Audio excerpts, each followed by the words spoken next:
الحمد للہ رب العالمین والصلاة والسلام علی سید المرسلین اما بعد فاعوذ باللہ من الشیطان الرجیم بسم اللہ الرحمن الرحیم۔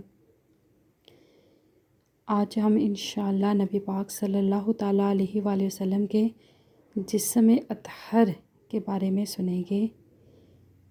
حضرت ابو ہریرہ رضی اللہ تعالیٰ کا بیان ہے کہ حضور انور صلی اللہ تعالیٰ علیہ وآلہ وسلم کے جسم اقدس کا رنگ گورا تھا۔ ایسا معلوم ہوتا تھا کہ گویا آپ کا مقدس بدن چاندی سے ڈھال کر بنایا گیا ہے۔ حضرت انس رضی اللہ تعالیٰ کہتے ہیں کہ آپ صلی اللہ تعالیٰ علیہ وآلہ وسلم کا جسم مبارک نہایت نرم و نازک تھا۔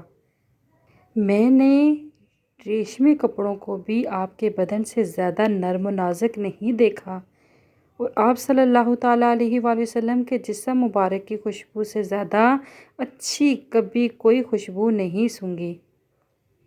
سبحان اللہ۔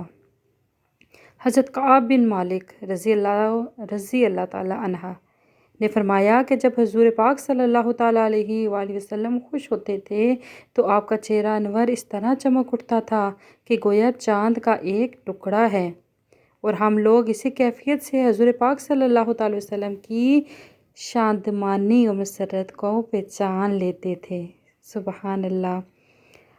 آپ کے رخ انور پر پسینے کے قطرات موتیوں کی طرح ڈھلکتے تھے، اور اس میں مشک سے بڑھ کر خوشبو رہتی تھی۔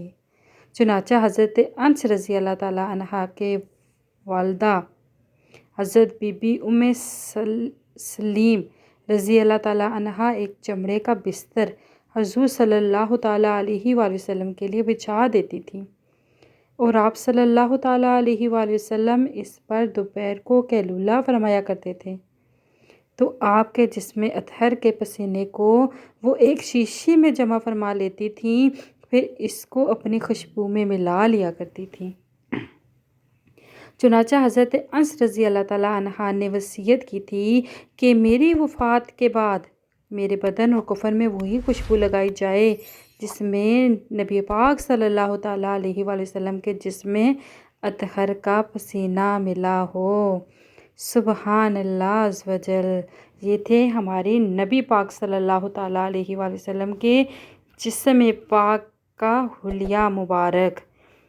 یا اللہ پاک ہمیں نبی پاک صلی اللہ تعالیٰ علیہ وآلہ وسلم کی تمام حلیے کو جاننے اور اس سے فیض یاب ہونے کی توفیق عطا فرما۔ آمین ثم آمین یا رب العالمین۔